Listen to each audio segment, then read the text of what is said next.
du tout diplômés, bien évidemment. On va avoir une proposition d'un grand groupe qui nous dit bah, tiens, viens bosser chez moi pour 30 000 euros par an. La soupe est bonne, tu vas apprendre plein de trucs, on est au top, on est les leaders, on est pointus, c'est du vrai métier que tu vas apprendre chez nous. C'est vrai que c'est une véritable école. Du coup, se dire, bah, attends, monter ma boîte, là, j'ai fait création d'entreprise à l'NCMag, je me suis rendu compte que pendant 3 ans, c'était de la vente enragée et que peut-être, si j'avais bien de la chance et que je réussissais bien, je pourrais gagner ma vie honorablement. Et puis, comme au loto, à peu près, une chance de faire bingo. Donc finalement, les sirènes sont peut-être un petit peu plus alléchantes dans les grands groupes, et on a des étudiants, et très légitimement, c'est pas à nous d'aller leur dire où est-ce qu'il faut se diriger, très légitimement vont préférer effectivement une certaine sécurité avec une voie tracée. Voilà. J'ai une question. Ces stats, elles étaient comment il y a 10 ans, il y a 20 ans, il y a 30 ans? Elles étaient encore pires, non? Non, c'était à peu près la même chose. En fait, moi, j'étais étonné de voir qu'il y a un rapport sur l'entrepreneuriat qui a été publié en 98, commandé par une étude du ministère de l'économie, et qui montrait à peu près la même chose en termes de statistiques. Et d'ailleurs, qui posait déjà le problème de cette différence entre école d'ingénieur et BTS et bac. Il y a peut-être un effet d'optique, hein, mais en tout cas, moi, sur quoi je peux témoigner, c'est dans l'économie numérique ou dans le web au sens le plus large, le sentiment que la génération qui a épousé le web, on va dire à la fin des années 90, a fait plein de petits, a embauché des gens qui eux-mêmes veulent devenir entrepreneurs, a été servi d'exemple à des étudiants qui sortent d'école et qui veulent eux-mêmes être entrepreneurs. On a vraiment l'impression d'un foisonnement. Nous, on reçoit à peu près 100 projets par mois. On fait que du web, hein, et encore, je crois qu'on ne voit pas tout, parce qu'on ne fait pas de l'amorçage, on fait du post-amorçage, c'est-à-dire on prend des projets qui sont déjà lancés, et ça fait quand même énormément d'équipes, parce que les équipes en général c'est 2-3 personnes, énormément d'équipes qui sont dans cette industrie en train de lancer de nouvelles initiatives, de nouveaux projets, etc. Donc je pense que moi, quand je suis sorti de l'X en 85, on voulait rentrer à l'aérospatial. J'espère qu'il y a encore des ingénieurs qui veulent rentrer à l'aérospatial, enfin à EDS, mais il y en a moins qu'avant quand même. Et il y en a un paquet maintenant qui veulent faire des choses à leurs mains, avoir une influence sur leur destin et être capable de créer de la valeur en se disant c'est moi qui la crée, et quelque part un peu je la crée pour moi. Et j'ai l'impression que c'est vraiment foisonnant et en très forte croissance. Vous êtes d'accord avec ça ? Oui, moi je pense aussi que on commence, les initiatives prises par l'NCMag récemment sur ces cours sur l'entrepreneuriat, c'est quelque chose qui n'existait pas avant. Et pour moi, qui ai fait l'NCMag maintenant il y a un peu plus de 25 ans, c'est vrai qu'on avait une ouverture au monde de l'entreprise, à l'exemple de l'entrepreneuriat qui était absolument nul. D'accord ? Donc je pense qu'aujourd'hui, il y a encore beaucoup à faire dans ce domaine-là. Hein. Je pense que les étudiants doivent être plus exposés à des exemples. Il y a une initiative que j'aime beaucoup qui s'appelle 100 000 entrepreneurs, dont l'idée, en fait, lancée par Philippe Ayat, dont l'idée est d'aller dans les collèges ou les écoles expliquer ce que c'est que l'entrepreneuriat. Et je pense que les écoles d'ingénieurs ou l'NCMag ont besoin de plus de ça, de parler à plus d'entrepreneurs, de voir des exemples. Moi, je serais ravi de venir témoigner un jour dans l'amphi, c'est peut-être plus le même d'ailleurs. Voilà, et je pense que ça, c'est absolument fondamental. Et puis, je crois aussi qu'on a changé totalement de monde. On est aujourd'hui dans un monde où toute la création d'emplois se fait par les PME. Donc je crois que ça va être intégré par la société et puis au bout du compte, il y aura un pourcentage beaucoup plus important. Mais l'exposition en tout cas à l'entrepreneuriat était très faible jusqu'à présent, en tout cas dans les écoles françaises d'ingénieurs. Alors on est sur la place de l'entrepreneuriat dans le programme d'enseignement des grandes écoles. Et qui dit grandes écoles françaises dit, et d'ailleurs c'est vrai aussi dans le monde entier, dit grand groupe. Et là j'aimerais, grand groupe et PME, mais en tout cas consommateurs d'ingénieurs. Et là j'aimerais vous écouter sur ce que vous pensez de l'entrepreneuriat. Est-ce que vous pensez que l'entrepreneuriat, enseigner l'entrepreneuriat dans les écoles d'ingénieurs, c'est une bonne chose? Ou est-ce que finalement, ça vous vole des stagiaires et puis ça vous vole potentiellement des ingénieurs? Excuse-moi, j'ai un peu l'esprit d'escalier là. Je réfléchissais à ta question précédente sur le pourcentage de création qui va diminuant. Moi, il me semble qu'il y a un sujet, mais qui nous dépasse probablement tous, qui est que à la sortie des écoles, après un parcours académique de 5, 6 ou 7 ans, ou parfois plus, il me semble qu'il est plus difficile de partir seul avec une idée et d'en faire la promotion. Je pense que, je ne sais pas quelle est votre expérience, mais il me semble qu'il faut être capable de mettre autour de la table 2, 3 compétences complémentaires. Et peut-être que, et c'est peut-être ça la piste qu'il faudrait, et c'est probablement moins le cas quand on démarre plus jeune, avec un parcours académique moins lourd derrière ça.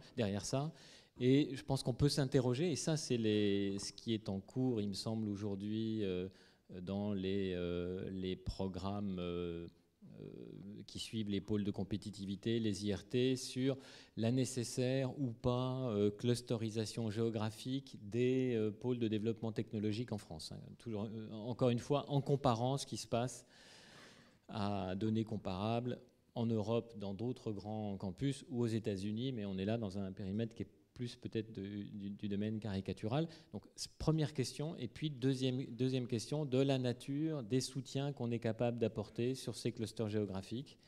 Alors, des soutiens du type grandes entreprises à des entreprises naissantes, soutien en termes de capitalisation, soutien en termes d'apprentissage, de gestion de clientèle, enfin, etc.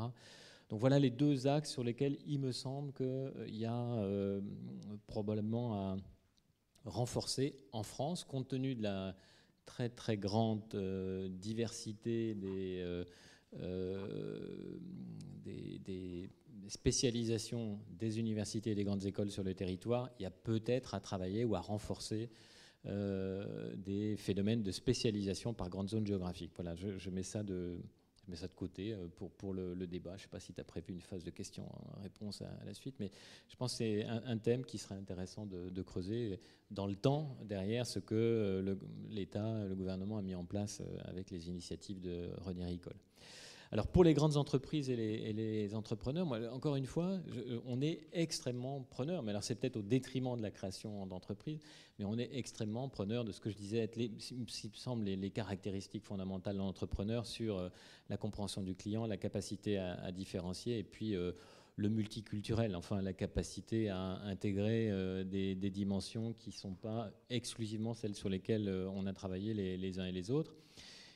Et les entreprises, les grandes entreprises se structurent pour qu'à l'intérieur même de leur pratique, leur mode de fonctionnement, on sache offrir à ces profils-là, à travers des dimensions de projets ou de programmes, des parcours qui donnent le sentiment aux personnes qui montent sur ces projets, sur ces programmes, d'être des entrepreneurs internes à l'entreprise. Voilà, donc c'est le premier niveau de réponse autour de ce thème-là, sachant que par ailleurs, on a besoin autour de nous, parce que les grands groupes ont un peu mûri ces 10 ou 15 dernières années de crise à répétition, et on a fini par comprendre qu'on n'avait absolument pas en notre sein la capacité à tout faire tout seul, et qu'on avait besoin de cette capacité de notre écosystème, de tous ceux qui nous entourent, de nous apporter des idées nouvelles ou des expériences nouvelles. Et donc on est très en soutien à travers de nombreuses initiatives, du venture capital pour ce qui nous concerne, ou des soutiens spécifiques, comme celui qu'on a pu faire en Bretagne avec notre partenaire d'Alcatel-Lucent, où on met à disposition d'entrepreneurs ou de jeunes entreprises des moyens propres à nos grands groupes, des moyens de R&D, des moyens de développement SI, des moyens de marketing. On n'a pas de relations financières, mais c'est des moyens des grands groupes qui sont mis à disposition des entrepreneurs locaux de façon à accélérer l'innovation à l'intérieur de l'écosystème qui nous concerne. Donc voilà une façon peut-être un peu paradoxale de répondre à ta question. On est très consommateur et on a besoin de jeunes entrepreneurs, et on s'organise pour leur donner un parcours entrepreneur-like à l'intérieur de l'entreprise, et en même temps on soutient et on participe au développement de l'écosystème d'entrepreneurs. Thibaut, Marie, vous embauchez des gens qui ont cette fibre entrepreneuriale ?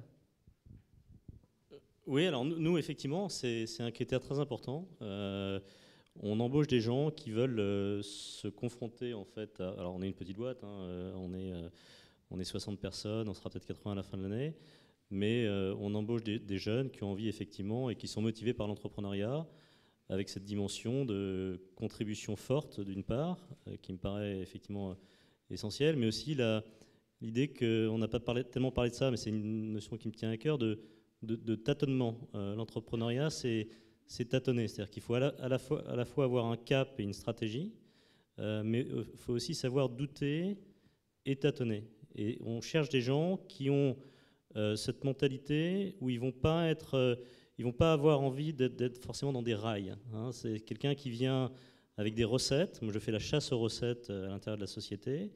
Il faut vraiment des gens qui puissent se remettre en cause et qui puissent apprendre par l'expérience au fil de l'eau. Et voilà, donc on est très à la recherche de ce genre de profil. Donc on embauche aussi bien des gens qui viennent de l'université, d'écoles d'ingénieurs. On fait pas mal d'apprentissage aussi sur certains, des contrats d'apprentissage sur certains postes. Voilà, et ça fonctionne bien. Et voilà. Marie, toi, tu embauches? Oui, bien sûr. Non, et clairement, ça, c'est un point très important. Quand on est entrepreneur, et il n'y a pas si longtemps, on n'était que 2 dans l'entreprise. La 3e personne qui arrive, il ne faut pas qu'elle s'attende à être comme dans un grand groupe. Donc, c'est-à-dire, elle va vivre avec nous nos hésitations au quotidien. C'est quelque chose. On a besoin aussi qu'elle ait cette envie-là, qu'elle ait cette fibre. Et même, bon, maintenant, on est 10. Et malgré tout, il y a toujours besoin d'avoir cet esprit, voilà, entrepreneuriat dans l'entreprise au fur et à mesure, voilà, qui change, qui évolue. On ne se pose plus vraiment, pas forcément les mêmes questions, mais clairement, c'est excessivement important de travailler avec des gens comme ça.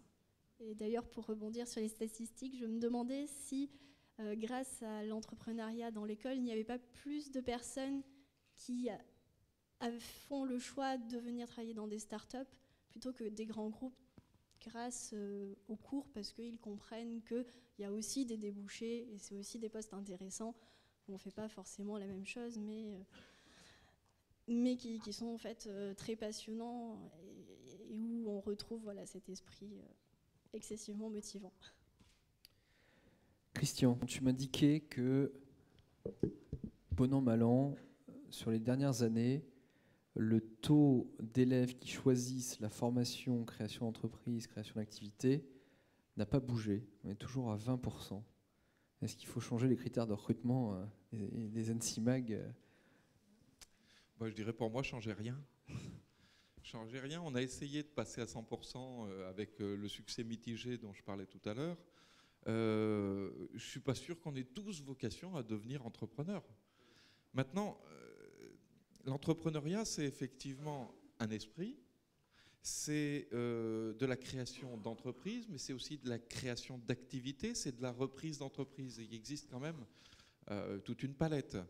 Donc moi, je suis effectivement plutôt pour pousser un petit peu plus d'étudiants à choisir cette option, mais jamais sous la contrainte, entre guillemets. Hein.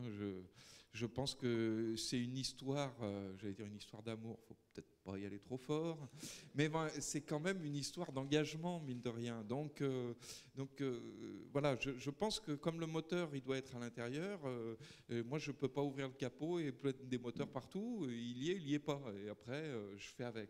Non, je pense que 20% c'est déjà pas mal et que ça inclut forcément ceux qui un jour ou l'autre se disent je vais peut-être créer un jour, ou qui n'ont pas de tabou vis-à-vis de ça. Et puis ça inclut aussi ceux qui se disent tiens, je vais peut-être découvrir l'entreprise de façon un petit peu plus, pas ludique, mais pratique, très pratique. Ça inclut effectivement ceux qui se disent tiens, moi je suis un entrepreneur né, qui viennent et qui au bout de l'année se disent ben, disons, j'ai bien fait de le faire, hein, parce que j'y vais pas, quoi. Effectivement, c'est pas pour moi, c'est pas mûr, je me rendais pas compte, mais que va dire ma femme, enfin, bon, vous voyez, ou mon mari, enfin bon, etc. Non, après c'est la vie, c'est un parcours et moi je trouve que alors, je vais faire un peu de satisfecit, mais je suis assez content comme ça se passe maintenant. Effectivement, je trouve que c'est pas si mal que ça.